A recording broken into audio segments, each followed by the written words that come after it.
So over the last few months, I have been using this lens, the SIRUI 85mm 1.4, more and more throughout my work. When it comes to an 85mm focal length, I actually bought a Sony 85mm a few years ago when a lot of my work was more product photography based. But I found that once I moved on from shooting products, I also kind of moved on from shooting with that lens.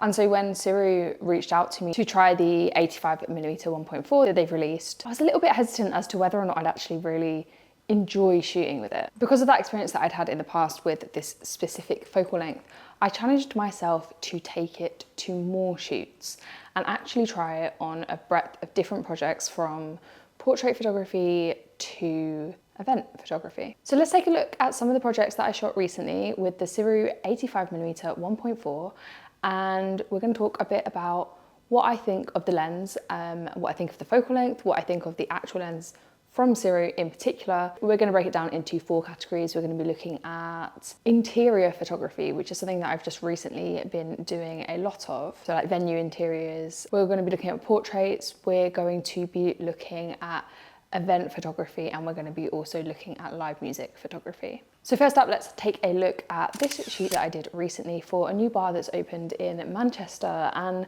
I was hired to shoot the interiors for the first section of the night and then the opening launch event. So this is kind of going in between shooting interiors and also shooting events. One thing to note about this venue was that it is particularly dark. The client like that kind of vibe within the venue, of it being dark, of it being really moody.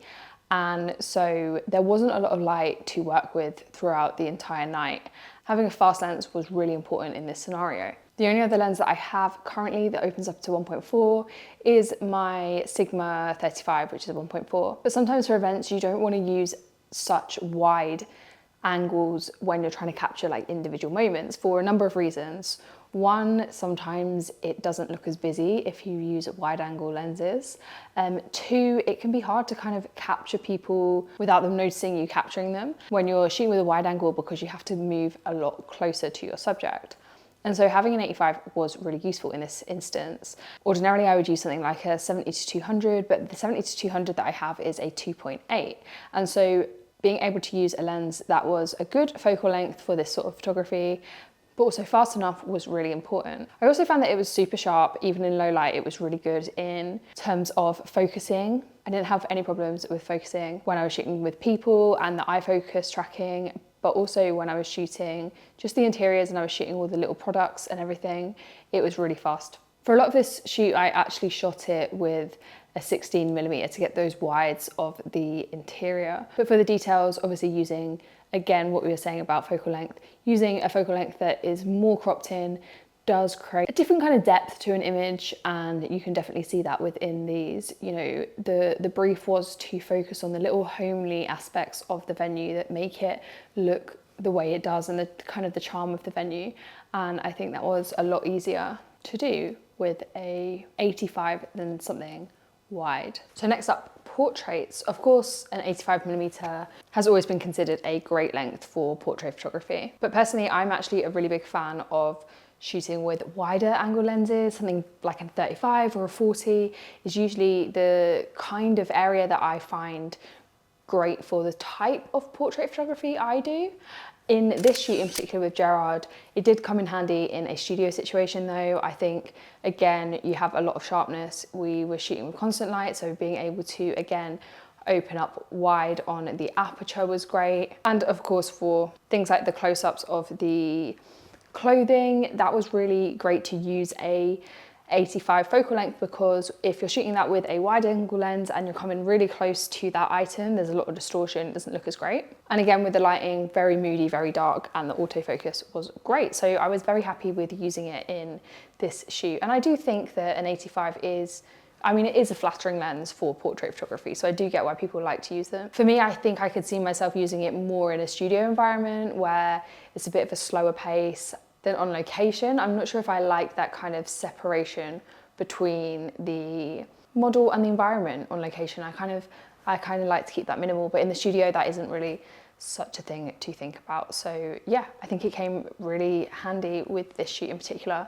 And I also will throw up a couple of other photos that I did with this in terms of portrait photography on other shoots as well. But where I really found this lens to sing was in live music photography. I love using prime lenses in live music photography, especially because I shoot in a lot of really dimly lit venues, like I was saying before.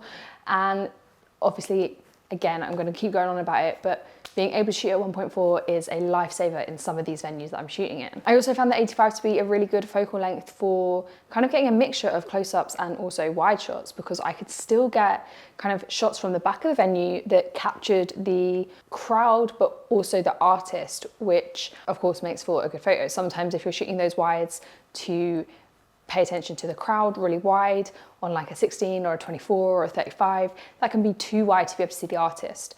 And likewise, if you're shooting at like 200 on a zoom or something like that, then that can sometimes isolate the artist completely from the crowd, and you want to see kind of that interaction between the two. So an 85 is actually a really nice focal length for that. I also used this lens for another event, and it was a streaming event, and this was definitely probably the most useful I found it. I basically shot all night with the 85 on, because it meant that I didn't have to get super close to the artist, but this lens in particular, the SIRUI 85, is super lightweight. It's not very big at all.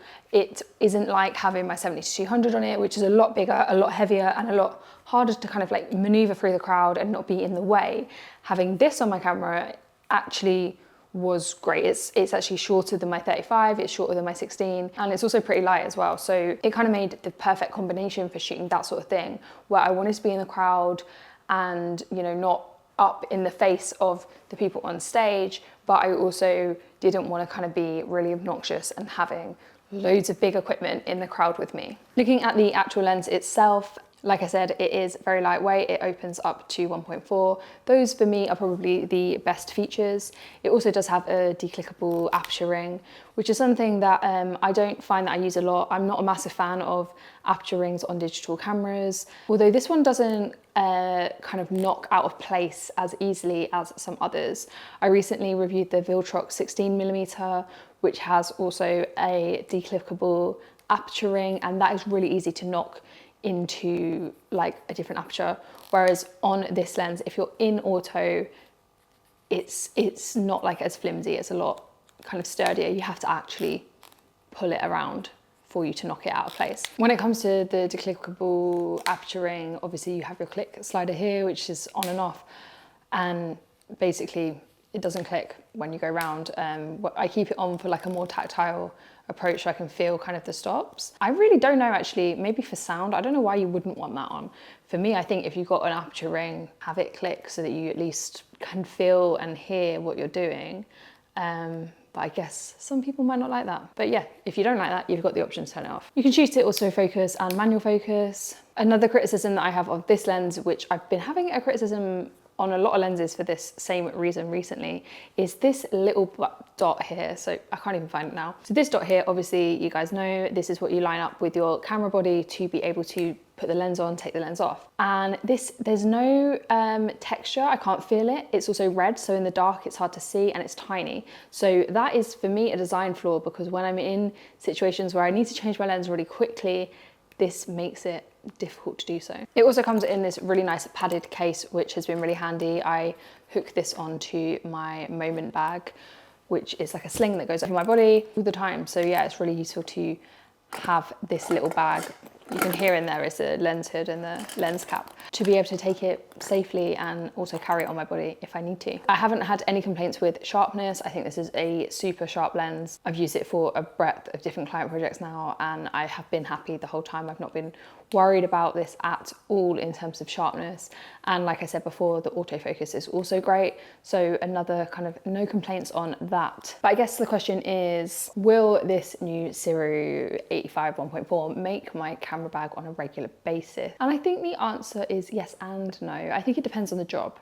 So for me, I think for events and live music, absolutely, I think this will be in my camera bag 9 out of 10 times. In terms of portraiture, however, I can only really see myself using this in the studio. I don't think it's something I'd reach for a lot on location. You guys know that when I do reviews on tech, they don't tend to be the most technical. I don't really care about that sort of thing. I care more about how it is to use and the actual practical results that I get from it. I am a full-time photographer, so my perspective is more on its usability and whether or not I would take it with me on commercial shoots, on paid jobs, and the answer is absolutely a resounding yes. But thank you to SIRUI for sending me this lens to review. It's been nice to get my hands on it and give it a go, and I hope you've enjoyed seeing some of the results from using this lens. As ever, I will link it in the description if you are interested in getting your hands on it.